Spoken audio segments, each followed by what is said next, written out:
Bienvenidos a una nueva exploración a fondo.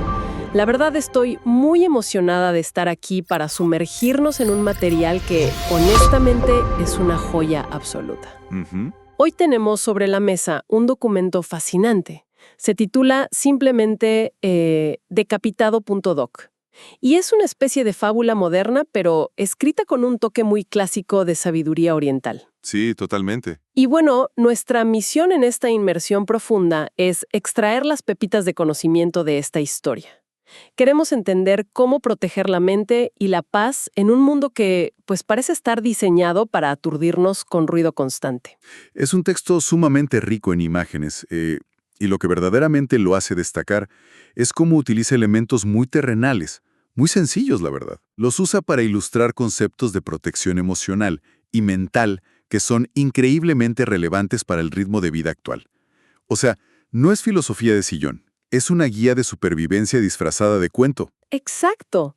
Y para ponerle escena en contexto y que visualicemos el punto de partida, la historia arranca en un bosque denso, con olor a tierra mojada, a flores silvestres, y hasta allí llega un personaje clásico, Nasruddin. El famoso sabio. Así es, un sabio que viaja montado en su burro. Pero el texto hace una pausa bien interesante para describir al burro. Se llama filósofo. ¡Qué gran nombre! Sí, y tiene las orejas más grandes del mundo.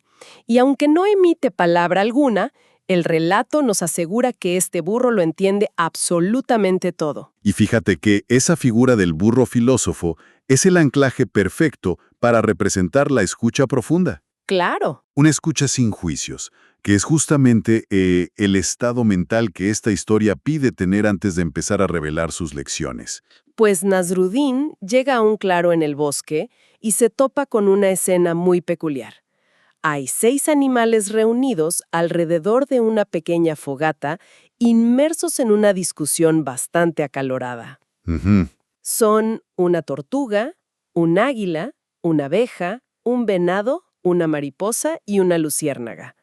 Nasruddin se baja del burro y les pregunta qué está pasando para que estén tan alterados. Y aquí es donde la historia nos lanza el conflicto central. El meollo del asunto. Exacto. La tortuga le explica que el bosque está en peligro inminente porque han empezado a llegar, cito textualmente, voces que confunden. Sí. Son voces externas que afirman que el viento sopla mal, que la lluvia es un invento y que la oscuridad es de hecho luz. Lo fascinante aquí es cómo el documento describe el efecto físico y psicológico de estas voces en los animales. El texto dice que ya no saben qué pensar, no saben qué sentir ni cómo actuar. Ajá. Y utiliza una frase brutal. Dice que sus cabezas han sido decapitadas por dentro. Es una imagen violenta, claro, pero extremadamente precisa, ¿no? sí, extremadamente precisa para simbolizar la sobrecarga de información. Cuando hay tanto ruido externo dictando constantemente lo que es verdad o mentira, lo que debería indignarnos, la intuición se rompe. Totalmente. Esa decapitación interna no es otra cosa que la desconexión total entre nuestro centro emocional y nuestra mente racional. Todo debido a la saturación externa. Es una analogía calcada de lo que experimenta cualquier persona al abrir sus redes sociales hoy en día, o al consumir noticias 24 horas al día. Y Nasruddin, escuchando esto, reconoce que es el peligro más viejo del mundo. Entonces él promete enseñarles a construir diferentes capas de protección. Pero antes de empezar con la primera, el texto introduce un recurso narrativo brillante. Nasruddin dice, «¿Y tú, Santi, que nos escuchas desde lejos? Ven con nosotros». Llama a un personaje externo. Llama a alguien llamado Santi a sentarse al fuego. Ese detalle es clave, ¿eh? Santi funciona como el avatar perfecto de cualquiera que esté del otro lado buscando un poco de claridad desde la distancia. Claro. Es la manera en que la historia nos hace un espacio en ese círculo alrededor de la fogata, asegurándose de que la lección no se quede solo en los animales, sino que atraviese la pantalla o la página para llegar a quienes reciben el mensaje. Bien, vamos a desempacar esto, porque el corazón de esta exploración son las 6 defensas que propone el sabio. La tortuga es la primera en dar un paso al frente para revelar su capa de protección. Sí, la tortuga. Y el texto se detiene a describir sus ojos lentos y profundos. Cuando Nasruddin le pregunta cómo se protege, ella cuenta que antes solía mirar todo desde afuera, creyendo inmediatamente lo que el ruido le decía sobre cómo era el mundo. Pero luego aprendió a mirar desde adentro. La tortuga representa ese primer movimiento táctico de supervivencia, la retirada hacia el interior. Frente a la urgencia de ruido externo que siempre exige una reacción inmediata de nuestra parte, la tortuga hace una pausa intencional. Se refugia en su caparazón y se pregunta, ¿es esto verdad?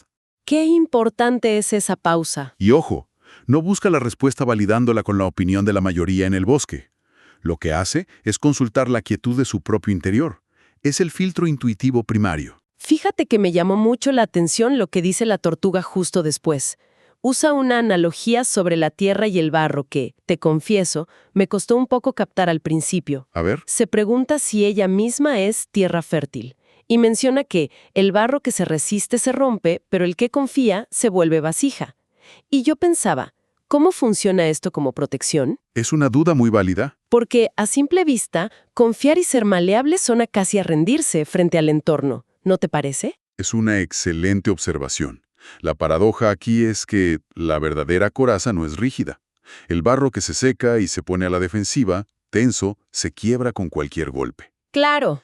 Esa es la mente que reacciona a cada titular sensacionalista o a cada comentario negativo con furia y rigidez. Al final, esa mente se agota y se rompe. En cambio, ser tierra fértil o barro listo para el alfarero es tener una receptividad tranquila. Receptividad tranquila. Es decir, recibo la información, pero no dejo que me endurezca. Mantengo la flexibilidad suficiente para discernir qué me nutre y qué dejo pasar.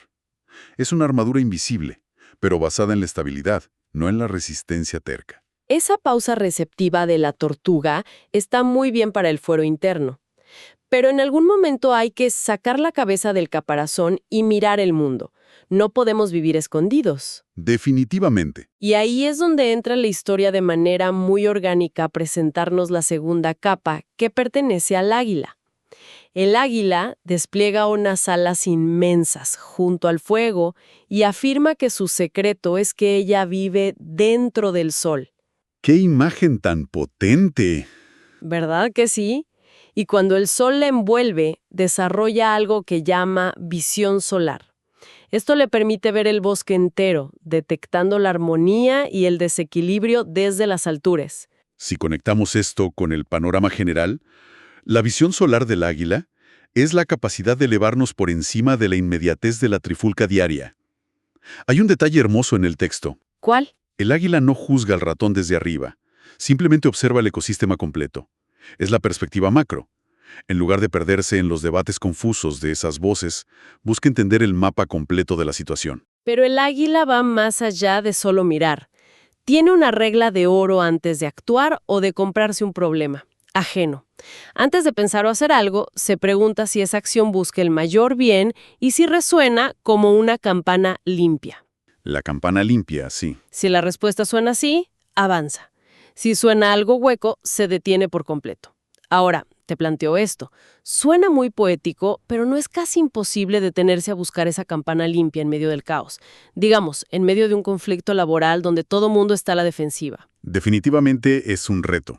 Pero de eso se trata esta segunda capa, de entrenar ese músculo ético.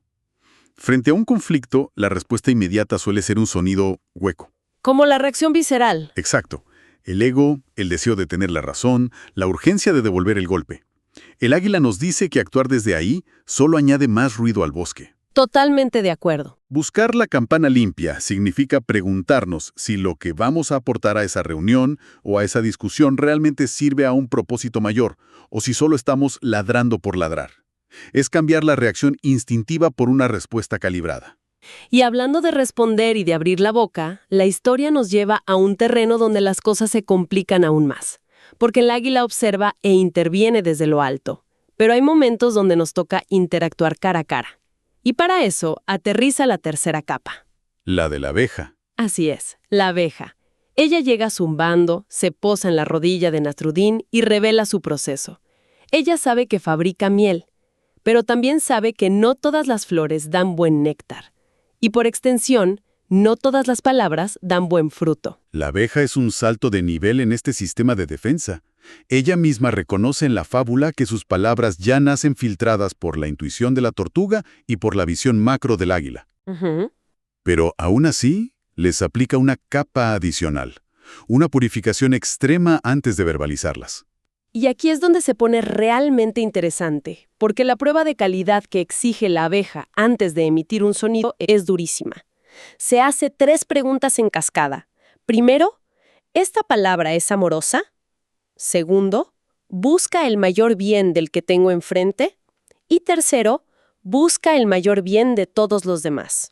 Es un filtro implacable. Fíjate en el nivel de exigencia. No basta con no lastimar al interlocutor directo. La palabra no puede dañar a terceros. Solo si pasa ese filtro masivo, la palabra vuela. Y si vuela, dice el texto, deja miel allí donde aterriza. Imagina aplicar ese filtro hoy en día. Vivimos en la era de la verborrea digital, donde la inmediatez premia el sarcasmo, la indignación y el comentario destructivo. Sí, la recompensa rápida. Exactamente. La abeja nos advierte que cada palabra tóxica que soltamos al entorno eventualmente contamina nuestro propio panal. Purificar la palabra antes de soltarla. Por ejemplo, antes de darle a enviar en un correo redactado con furia. Exacto. Detenerse antes de enviar ese correo es irónicamente una forma de protegernos a nosotros mismos de las consecuencias de un conflicto completamente innecesario. Claro, dejas miel en vez de veneno. Pero seamos realistas. ¿Qué pasa cuando el veneno ya te alcanzó? Porque a veces el día te pasa por encima por más filtros que tengas. Sí, somos humanos. Y parece que el texto anticipa esto porque nos introduce a la 4ª capa, que es traída por el venado. El venado estaba quieto como una estatua de bronce y de pronto suelta una declaración pesada. Dice, yo muero cada noche y cada mañana resucito. Nasruddin, que tiene mucho sentido del humor, le pregunta si no está siendo un poco dramático con eso de morir todos los días. Pero el venado es implacable y explica que no hay drama. Hay un protocolo estricto. La resurrección diaria es una auditoría interna profunda al amanecer. Cada mañana se despierta y se pregunta si está logrando integrar 3 elementos fundamentales en su vida. La verdad, la belleza y la bondad. Esas 3. Y el documento subraya repetidamente que no se puede elegir una o 2. Tienen que ser las 3 juntas para sostener lo que el venado llama el alma completa. Y si lo piensas, tiene todo el sentido. Me pregunto qué pasaría si falta una.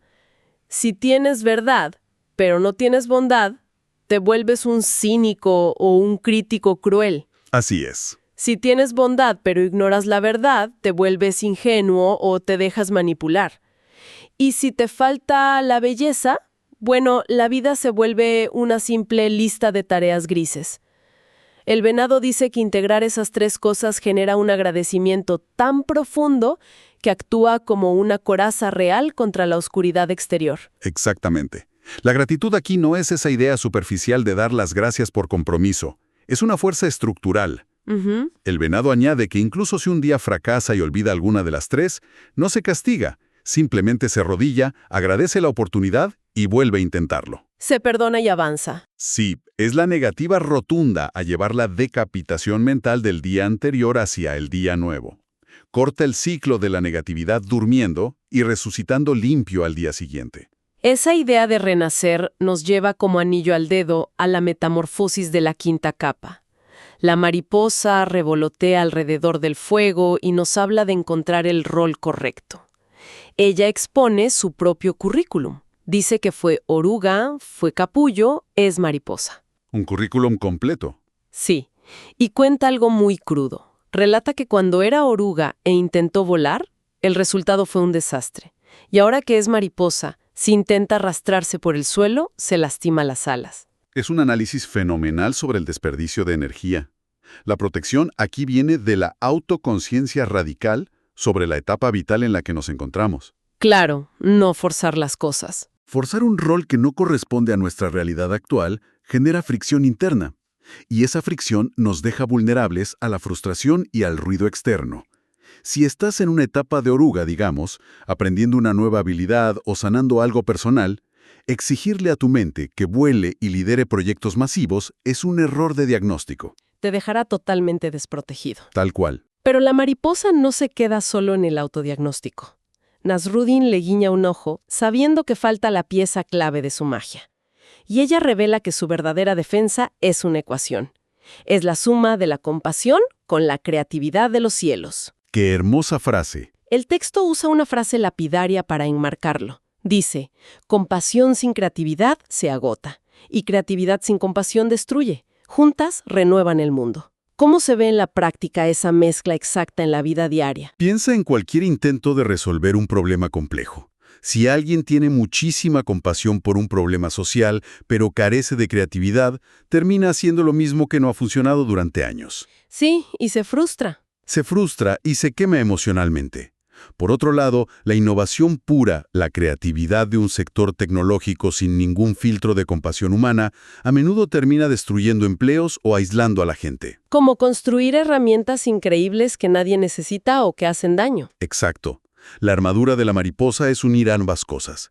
Tener el corazón para que las cosas importen y el ingenio para encontrar soluciones inéditas desde el rol auténtico que se ocupa en ese momento. Tenemos entonces intuición, visión panorámica, palabras purificadas, la tríada de la gratitud y el balance creativo del rol correcto. Parece un arsenal inexpugnable. Y sin embargo, falta una. Así es. En la historia, cuando todos los animales asienten satisfechos, se hace el silencio.